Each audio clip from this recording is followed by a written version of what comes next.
During a pedestrian trip last summer through one or two of the river counties of New York, I found myself, as the day declined, somewhat embarrassed about the road I was pursuing.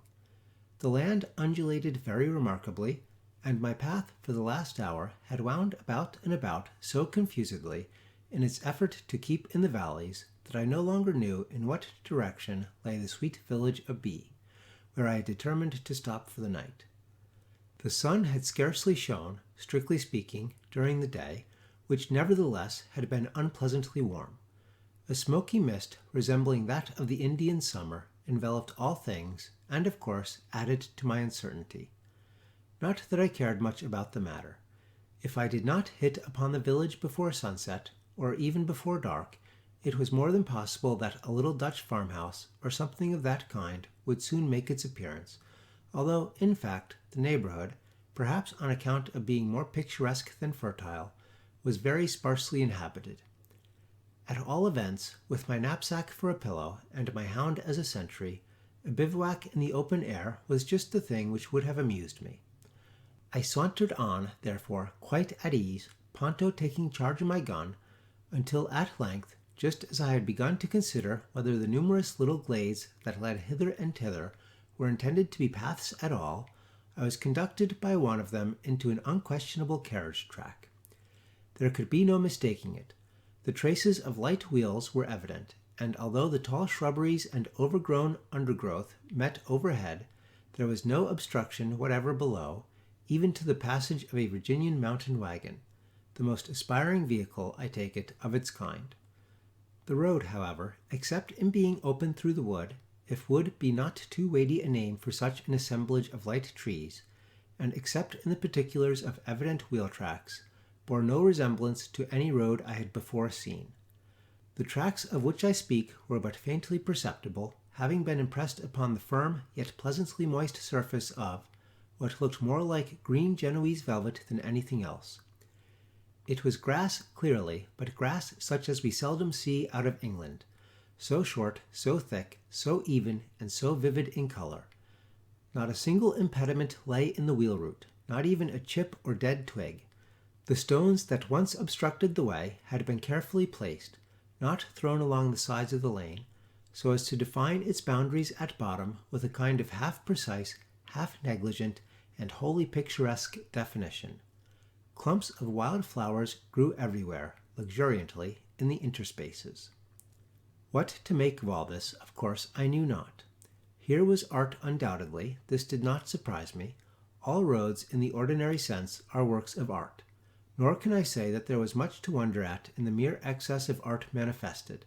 All that seemed to have been done might have been done here, with such natural capabilities, as they have it in the books on landscape gardening, with very little labor and expense. No, it was not the amount but the character of the art which caused me to take a seat on one of the blossomy stones and gaze up and down this fairy-like avenue for half an hour or more in bewildered admiration. One thing became more and more evident the longer I gazed. An artist, and one with the most scrupulous eye for form, had superintended all these arrangements. The greatest care had been taken to preserve a due medium between the neat and graceful on the one hand, and the pittoresque in the true sense of the Italian term on the other. There were few straight and no long, uninterrupted lines. The same effect of curvature or of color appeared twice, usually, but not oftener, at any one point of view. Everywhere was variety and uniformity. It was a piece of composition in which the most fastidiously critical taste could scarcely have suggested an emendation. I had turned to the right as I entered this road, and now, arising, I continued in the same direction. The path was so serpentine that at no moment could I trace its course for more than 2 or 3 paces in advance. Its character did not undergo any material change. Presently the murmur of water fell gently upon my ear, and in a few moments afterward, as I turned with the road somewhat more abruptly than hitherto, I became aware that a building of some kind lay at the foot of a gentle declivity just before me. I could see nothing distinctly on account of the mist which occupied all the little valley below. A gentle breeze, however, now arose as the sun was about descending, and while I remained standing on the brow of the slope, the fog gradually became dissipated into wreaths and so floated over the scene. As it came fully into view, thus gradually as I describe it, piece by piece, here a tree, there a glimpse of water, and here again the summit of a chimney, I could scarcely help fancying that the whole was one of the ingenious illusions sometimes exhibited under the name of vanishing pictures. By the time, however, that the fog had thoroughly disappeared, the sun had made its way down behind the gentle hills, and thence, as if with a slight chassé to the south, had come again fully into sight, glaring with a purplish luster through a chasm that entered the valley from the west. Suddenly, therefore, and as if by the hand of magic, this whole valley and everything in it became brilliantly visible. The first coup d'oeil, as the sun slid into the position described, impressed me very much as I have been impressed, when a boy, by the concluding scene of some well-arranged theatrical spectacle or melodrama. Not even the monstrosity of color was wanting, for the sunlight came out through the chasm, tinted all orange and purple, while the vivid green of the grass in the valley was reflected more or less upon all objects from the curtain of vapor that still hung overhead, as if loath to take its total departure from a scene so enchantingly beautiful. The little vale into which I thus peered down from under the fog canopy could not have been more than 400 yards long, while in breadth it varied from 50 to 150 or perhaps 200. It was most narrow at its northern extremity, opening out as it tended southwardly, but with no very precise regularity. The widest portion was within 80 yards of the southern extreme. The slopes which encompassed the vale could not fairly be called hills unless at their northern face. Here a precipitous ledge of granite arose to a height of some 90 feet, and, as I have mentioned, the valley at this point was not more than 50 feet wide, but as the visitor proceeded southwardly from the cliff, he found on his right hand and on his left declivities at once less high, less precipitous, and less rocky. All, in a word, sloped and softened to the south. And yet the whole vale was engirdled by eminences, more or less high, except at 2 points. One of these I have already spoken of. It lay considerably to the north of west, and was where the setting sun made its way, as I have before described, into an amphitheatre, through a cleanly cut natural cleft in the granite embankment. This fissure might have been 10 yards wide at its widest point, so far as the eye could trace it. It seemed to lead up like a natural causeway, into the recesses of unexplored mountains and forests. The other opening was directly at the southern end of the vale. Here, generally, the slopes were nothing more than gentle inclinations, extending from east to west about 150 yards. In the middle of this extent was a depression, level with the ordinary floor of the valley. As regards vegetation, as well as in respect to everything else, the scene softened and sloped to the south. To the north, on the craggy precipice, a few paces from the verge, upsprang the magnificent trunks of numerous hickories, black walnuts, and chestnuts, interspersed with occasional oak, and the strong lateral branches thrown out by the walnuts especially, spread far over the edge of the cliff. Proceeding southwardly, the explorer saw, at first, the same class of trees, but less and less lofty and salvatorish in character. Then he saw the gentler elm, succeeded by the sassafras and locust, then again by the softer linden, redbud, catalpa, and maple. These yet again by still more graceful and more modest varieties. The whole face of the southern declivity was covered with wild shrubbery alone, an occasional silver willow or white poplar excepted. In the bottom of the valley itself, for it must be borne in mind that the vegetation hitherto mentioned grew only on the cliffs or hillsides, were to be seen 3 insulated trees. One of them was an elm of fine size and exquisite form. It stood guard over the southern gate of the vale.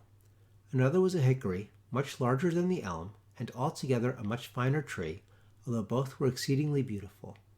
It seemed to have taken charge of the northwestern entrance, springing from a group of rocks in the very jaws of the ravine, and throwing its graceful body, at an angle of nearly 45 degrees, far out into the sunshine of the amphitheatre.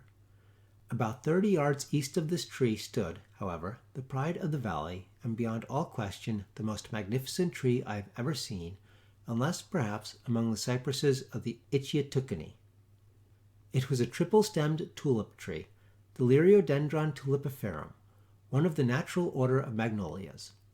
Its 3 trunks separated from the parent at about 3 feet from the soil, and diverging very slightly and gradually, were not more than 4 feet apart at the point where the largest stem shot out into foliage. This was at an elevation of about 80 feet. The whole height of the principal division was 120 feet.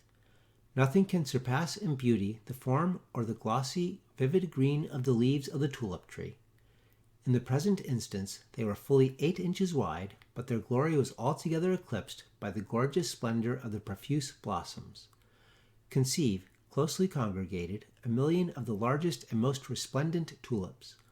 Only thus can the reader get any idea of the picture I would convey. And then the stately grace of the clean, delicately granulated columnar stems, the largest 4 feet in diameter, at 20 feet from the ground. The innumerable blossoms, mingling with those of other trees scarcely less beautiful, although infinitely less majestic, filled the valley with more than Arabian perfumes. The general floor of the amphitheater was grass of the same character as that I had found in the road, if anything, more deliciously soft, thick, velvety, and miraculously green. It was hard to conceive how all this beauty had been attained.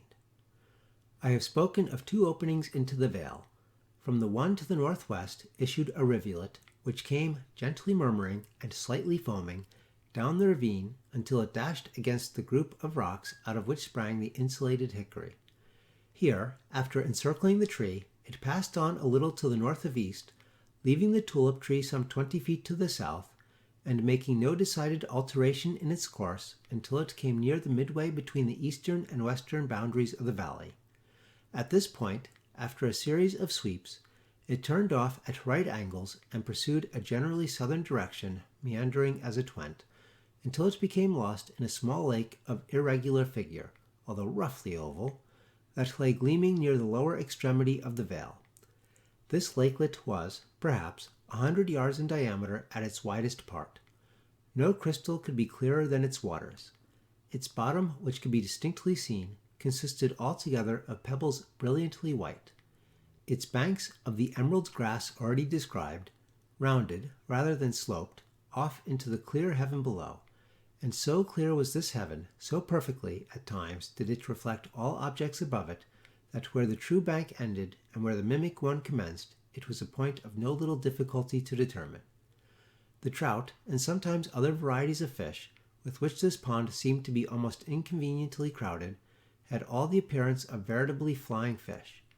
It was almost impossible to believe that they were not absolutely suspended in the air. A light birch canoe that lay placidly on the water was reflected in its minutest fibers with the fidelity unsurpassed by the most exquisitely polished mirror.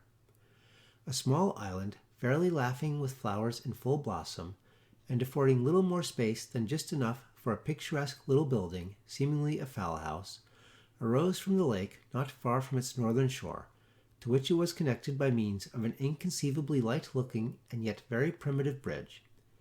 It was formed of a single broad and thick plank of the tulip wood. This was 40 feet long, and spanned the interval between shore and shore with a slight but very perceptible arch, preventing all oscillation. From the southern extreme of the lake issued a continuation of the rivulet, which, after meandering for perhaps 30 yards, finally passed through the depression already described in the middle of the southern declivity, and tumbling down a sheer precipice of 100 feet, made its devious and unnoticed way to the Hudson. The lake was deep, at some points 30 feet, but the rivulet seldom exceeded 3, while its greatest width was about 8. Its bottom and banks were as those of the pond. If a defect could have been attributed, in point of the picturesqueness, it was that of excessive neatness. The expanse of the green turf was relieved here and there by an occasional showy shrub, such as the hydrangea or the common snowball or the aromatic syringa, or, more frequently, by a clump of geraniums blossoming gorgeously in great varieties. These latter grew in pots which were carefully buried in the soil, so as to give the plants the appearance of being indigenous. Besides all this, the lawn's velvet was exquisitely spotted with sheep, a considerable flock of which roamed about the vale in company with 3 tamed deer and a vast number of brilliantly plumed ducks. A very large mastiff seemed to be in vigilant attendance upon these animals, each and all. Along the eastern and western cliffs, where toward the upper portion of the amphitheater the boundaries were more or less precipitous, grew ivy in great profusion, so that only here and there could even a glimpse of the naked rock be obtained. The northern precipice, in like manner, was almost entirely clothed by grapevines of rare luxuriance, some springing from the soil at the base of the cliff, and others from ledges on its face. The slight elevation which formed the lower boundary of this little domain was crowned by a neat stone wall of sufficient height to prevent the escape of the deer. Nothing of the fence kind was observable elsewhere, for nowhere else was an artificial enclosure needed. Any stray sheep, for example, which should attempt to make its way out of the vale by means of the ravine, would find its progress arrested after a few yards' advance by the precipitous ledge of rock over which tumbled the cascade that had arrested my attention as I first drew near the domain. In short, the only ingress or egress was through a gate occupying a rocky pass in the road, a few paces below the point at which I stopped to reconnoitre the scene. I have described the brook as meandering very irregularly through the whole of its course. Its two general directions, as I have said, were first from west to east, and then from north to south. At the turn, the stream, sweeping backward, made an almost circular loop, so as to form a peninsula which was very nearly an island, and which included about 1/16 of an acre. On this peninsula stood a dwelling house, and when I say that this house, like the infernal terrace seen by Vathek, etait d'une architecture inconnue dans les annales de la terre, I mean merely that its tout ensemble struck me with the keenest sense of combined novelty and propriety, in a word, of poetry, for then in the words just employed I could scarcely give of poetry in the abstract a more rigorous definition, and I do not mean that merely autre was perceptible in any respect. In fact, nothing could well be more simple, more utterly unpretending than this cottage. Its marvelous effect lay altogether in its artistic arrangement as a picture. I could have fancied, while I looked at it, that some eminent landscape painter had built it with his brush. The point of view from which I first saw the valley was not altogether, although it was nearly, the best point from which to survey the house. I will therefore describe it as I afterwards saw it, from a position on the stone wall at the southern extreme of the amphitheater. The main building was about 24 feet long and 16 broad, certainly not more. Its total height from the ground to the apex of the roof could not have exceeded 18 feet. To the west end of this structure was attached one about a third smaller in all its proportions. The line of its front standing back about 2 yards from that of the larger house, and the line of its roof, of course, being considerably depressed below that of the roof adjoining. At right angles to these buildings, and from the rear of the main one, not exactly in the middle, extended a third compartment, very small, being in general 1/3 less than the western wing. The roofs of the two larger were very steep, sweeping down from the ridge beam with a long concave curve, and extending at least 4 feet beyond the walls in front, so as to form the roofs of two piazzas. These latter roofs, of course, needed no support, but as they had the air of needing it, slight and perfectly plain pillars were inserted at the corners alone. The roof of the northern wing was merely an extension of a portion of the main roof. Between the chief building and western wing arose a very tall and rather slender square chimney of hard Dutch bricks, alternately black and red, a slight cornice of projecting bricks at the top. Over the gables the roofs also projected very much. In the main building, about 4 feet to the east and 2 to the west. The principal door was not exactly in the main division, being a little to the east, while the two windows were to the west. These latter did not extend to the floor, but were much longer and narrower than usual. They had single shutters like doors. The panes were of lozenge form, but quite large. The door itself had its upper half of glass, also in lozenge panes. A movable shutter secured it at night. The door to the west wing was in its gable and quite simple. A single window looked out to the south. There was no external door to the north wing, and it also had only one window to the east. The blank wall of the eastern gable was relieved by stairs, with a balustrade, running diagonally across it. the ascent being from the south. Under cover of the widely projecting eave, these steps gave access to a door leading to the garret, or rather loft, for it was lighted only by a single window to the north and seemed to have been intended as a storeroom. The piazzas of the main building and western wing had no floors, as is usual, but at the doors and at each window, large, flat, irregular slabs of granite lay embedded in the delicious turf, affording comfortable footing in all weather. Excellent paths of the same material, not nicely adapted, but with the velvety sod filling frequent intervals between the stones, led hither and thither from the house, to a crystal spring about 5 paces off, to the road, or to 1 or 2 outhouses that lay to the north, beyond the brook, and were thoroughly concealed by a few locusts and catalpas. Not more than 6 steps from the main door of the cottage stood the dead trunk of a fantastic pear tree, so clothed from head to foot in the gorgeous begonia blossoms that one required no little scrutiny to determine what manner of sweet thing it could be. From various arms of this tree hung cages of different kinds. In one, a large wicker cylinder with a ring at top reveled a mockingbird. In another, an oriole. In a third, the impudent bobolink, while 3 or 4 more delicate prisons were loudly vocal with canaries. The pillars of the piazza were enwreathed in jasmine and sweet honeysuckle, while from the angle formed by the main structure and its west wing, in front, sprang a grapevine of unexampled luxuriance. Scorning all restraint, it had clambered first to the lower roof, then to the higher, and along the ridge of this latter it continued to writhe on, throwing out tendrils to the right and left, until at length it fairly attained the east gable and fell trailing over the stairs.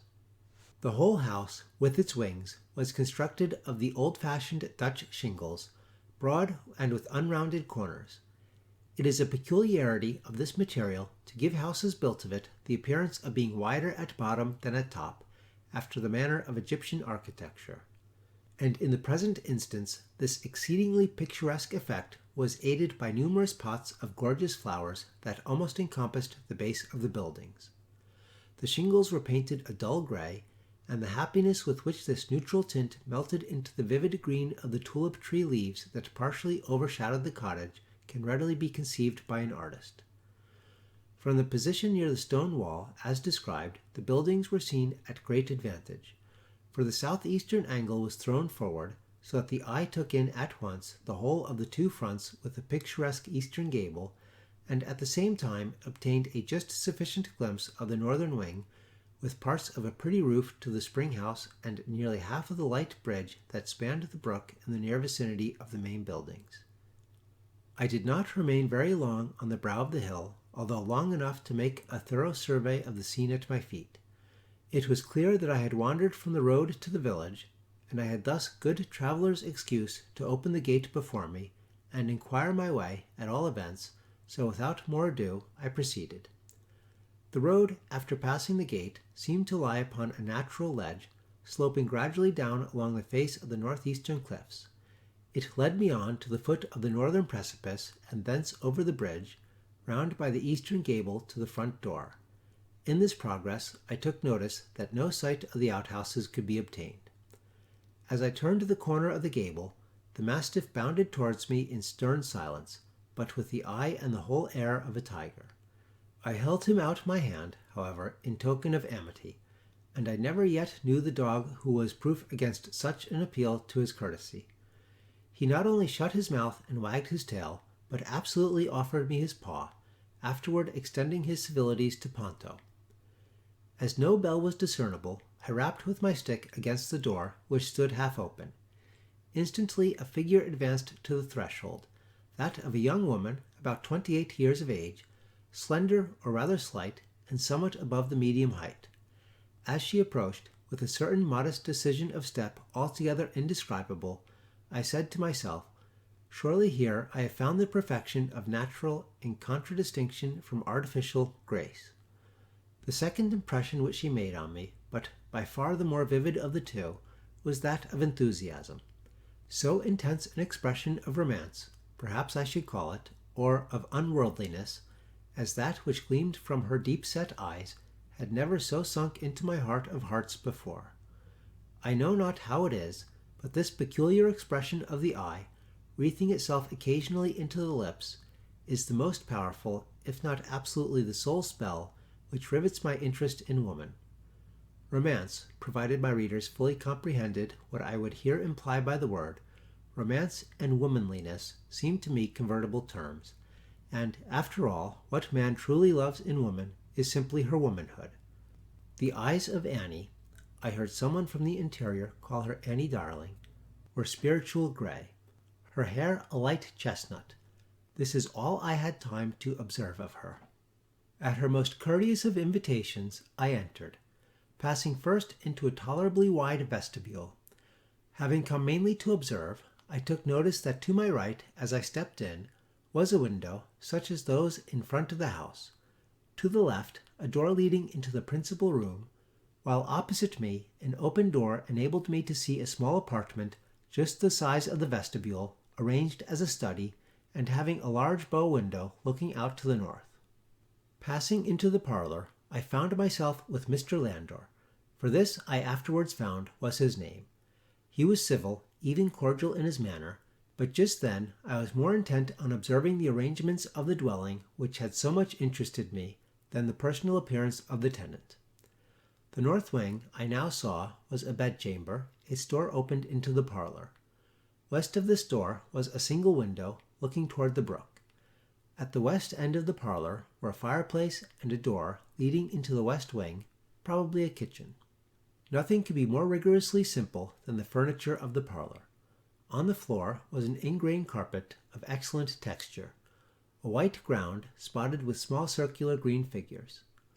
At the windows were curtains of snowy white jaconet muslin. They were tolerably full and hung decisively, perhaps rather formally, in sharp parallel plates to the ground, just to the floor. The walls were prepared with a French paper of great delicacy, a silver ground with a faint green cord running zigzag throughout. Its expanse was relieved merely by 3 of Julien's exquisite lithographs à trait crayon, fastened to the wall without frames. One of these drawings was a scene of oriental luxury, or rather voluptuousness. Another was a carnival piece, spirited beyond compare. The third was a Greek female head, a face so divinely beautiful, and yet an expression so provokingly indeterminate, never before arrested my attention. The more substantial furniture consisted of a round table, a few chairs, including a large rocking chair, and a sofa, or rather settee. Its material was plain maple, painted a creamy white, slightly interstriped with green, the seat of cane. The chairs and table were to match, but the forms of all had evidently been designed by the same brain which planned the grounds. It is impossible to conceive anything more graceful. On the table were a few books, a large square crystal bottle of some novel perfume, a plain ground-glass astral, not solar, lamp with an Italian shade, and a large vase of resplendently blooming flowers. Flowers, indeed, of gorgeous colors and delicate odor formed the sole mere decoration of the apartment. The fireplace was nearly filled with a vase of brilliant geranium. On a triangular shelf in each angle of the room stood also a similar vase, varied only as to its lovely contents. 1 or 2 smaller bouquets adorned the mantel, and late violets clustered about the open windows. It is not the purpose of this work to do more than give in detail a picture of Mr. Landor's residence, as I found it. How he made it what it was, and why, with some particulars of Mr. Landor himself, may possibly form the subject of another article.